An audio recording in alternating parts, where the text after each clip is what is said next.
वालेकुम नाज़रीन, उम्मीद है आप बख़ैर वाफ़ियत होंगे।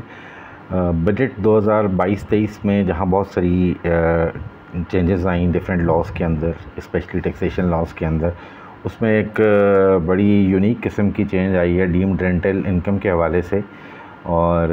इसके ऊपर बड़े दिलचस्प तबसरे भी सुनने को मिले हैं। जैसे एक साहब कह रहे थे कि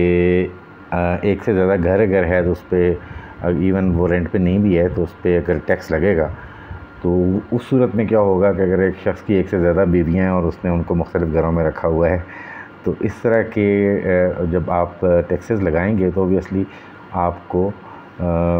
दिलचस्प कमेंट्स देखने को ज़रूर मिलेंगे। तो आइए सबसे पहले देखते हैं कि डीम्ड रेंटल इनकम के हवाले से इनकम टैक्स लॉज़ में क्या चेंजेस की गई हैं। सबसे पहले तो एक नया सेक्शन 7E इंट्रोड्यूस किया गया है, नया सेक्शन इंसर्ट किया गया इनकम टैक्स ऑर्डिनेंस 2001 में, और उसमें उन्होंने कहा है कि R tax shall be imposed at the rate specified in the division 8C of the part 1 of first schedule. तो पार्ट 1 फर्स्ट शेड्यूल के पार्ट 1 के 8C डिवीजन के मुताबिक टैक्स चार्ज किया जाएगा इस सेक्शन के हवाले से जो इनकम स्पेसिफाई की जाएगी।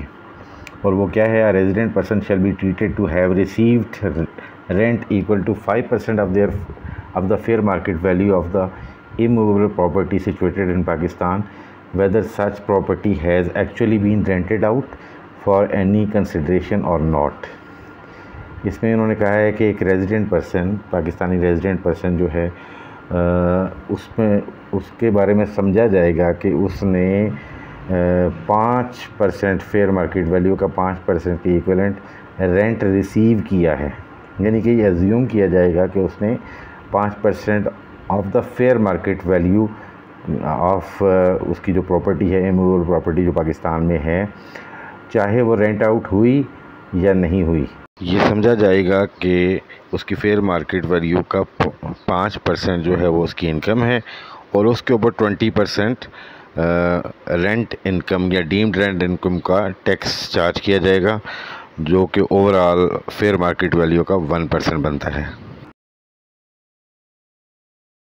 ये देखते हैं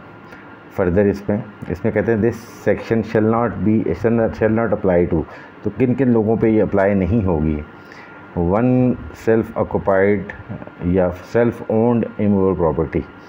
यानी कि एक घर आपका है, एक इमूवेबल प्रॉपर्टी। इमूवेबल प्रॉपर्टी में आपको पता है घर भी आता है और प्लॉट भी आता है, तो एक जो आपका प्लॉट है या घर है वो इससे मुस्तस्ना होगा। Self owned business premises from which business is carried out, एक सेल्फ ओन्ड बिजनेस प्रेमिसेस, आपने दफ्तर बनाया हुआ अपनी ज़ाती जगह के ऊपर, तो वो एक एग्जाम्प्ट होगा, उसके ऊपर रेंटल चार्ज नहीं पड़ेगा, टैक्स नहीं पड़ेगा। और self owned agriculture land where agriculture activity is carried out by person but does not include farm house and land annex thereto. तो एक आपकी जो एग्रीकल्चर लैंड है जहाँ पे कोई एग्रीकल्चर एक्टिविटी हो रही है वो भी शामिल नहीं होगी, लेकिन फार्म हाउस और फार्म हाउस के साथ जो ज़मीन है उस पर ये एप्लीकेबल होगी। यानी कि अगर आपका फार्म हाउस है और उसके साथ कोई ज़मीन है तो वो समझा जाएगा कि वो आपकी इनकम है जो कि रेंट दे रही है आपको।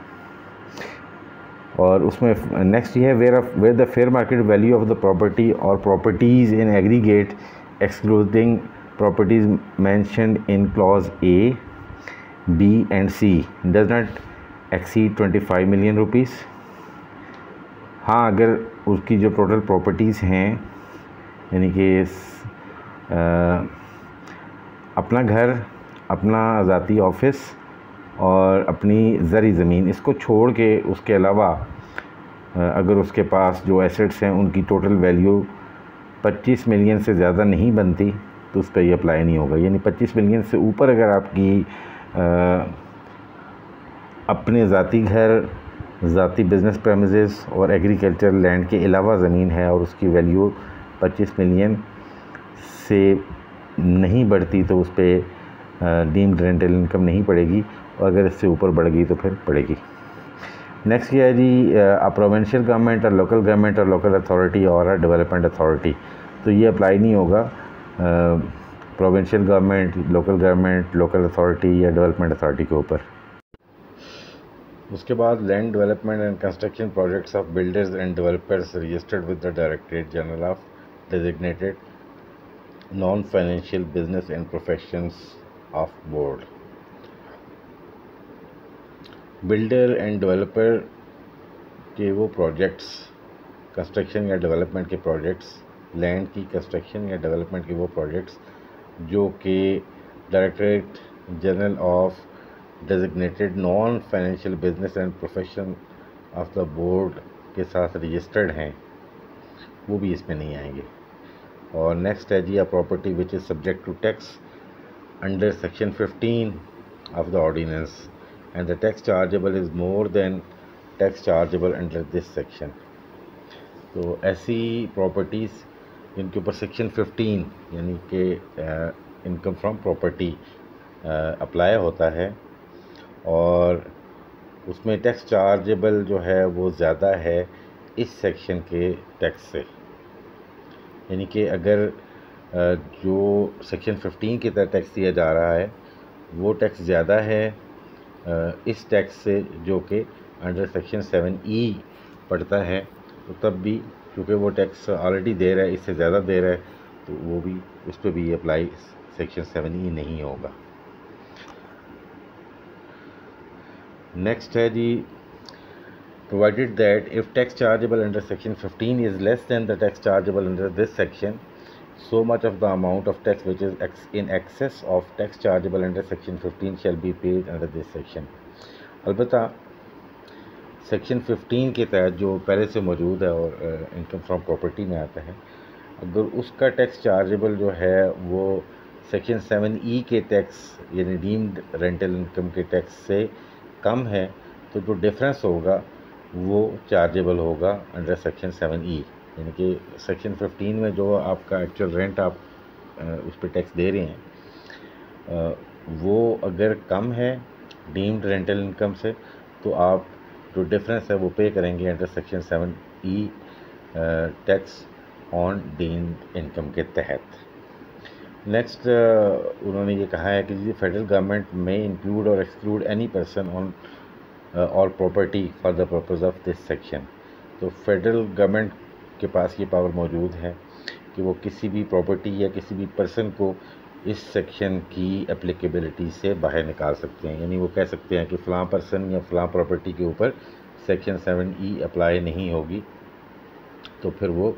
टैक्स चार्ज उसके ऊपर नहीं होगा। तो ये था सेक्शन 7E, जिसमें उन्होंने कहा है कि जी जो प्रॉपर्टीज़ एक से ज़्यादा प्रॉपर्टी आपके पास अगर है, रेजिडेंशियल प्रॉपर्टी और एक ऑफिस या फिर एग्रीकल्चर लैंड, उसके अलावा अगर आपके पास प्रॉपर्टी है उसकी वैल्यू अगर 25 मिलियन से ज़्यादा है, यानी इन एग्रीगेट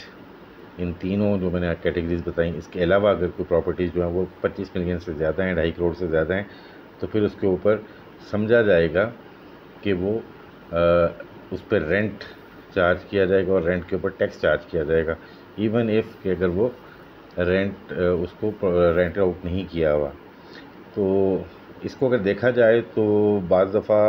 आपकी प्रॉपर्टीज़ रेंट पे नहीं लगती, या बाज़ दफ़ा आप उसको रेंट पे नहीं देना चाहते, आपके कोई फ्यूचर प्रोजेक्ट्स हैं आपके जहन में जिसके लिए आप उस प्रॉपर्टी को खाली रखना चाहते हैं, तो इवन देन आपको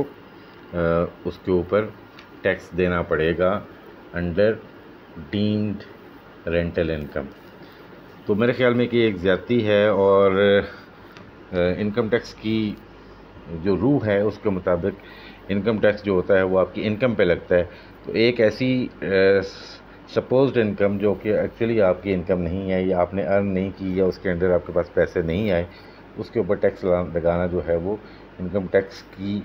जो स्पिरिट है उसके ख़िलाफ़ है। और मेरा नहीं ख्याल कि ये फाइनेंस एक्ट 2022 में ये प्रोविजन सस्टेन कर सकेगी। मेरा ख्याल है कि ये सेक्शन रिवर्स होने के इम्कान हैं या इसमें सूटेबल अमेंडमेंट्स होनी चाहिए। आप बताइएगा आपका क्या पॉइंट ऑफ व्यू है, आपकी क्या सजेशंस हैं इस हवाले से, और आप क्या समझते हैं कि क्या डीम्ड इनकम के तौर पर टैक्स लगाना जायज़ है या नहीं है। एक हमारे पास जो एग्जिस्टिंग डीम्ड इनकम का कॉन्सेप्ट है वो ये है कि जी ऐसी इनकम जो या तो कैश में नहीं है, इन काइंड है, या उसको कैलकुलेट करना बहुत मुश्किल है, तो उसको जो आपके टैक्स ऑफिसर है वो डीम्ड इनकम में लेता है। लेकिन ये एक ऐसी इनकम है जो एक्चुअली आपकी इनकम है ही नहीं, इसके ऊपर टैक्स लगाना ज़्यादती है। मेरा पॉइंट ऑफ व्यू ये है, आपकी आरा का इंतज़ार रहेगा।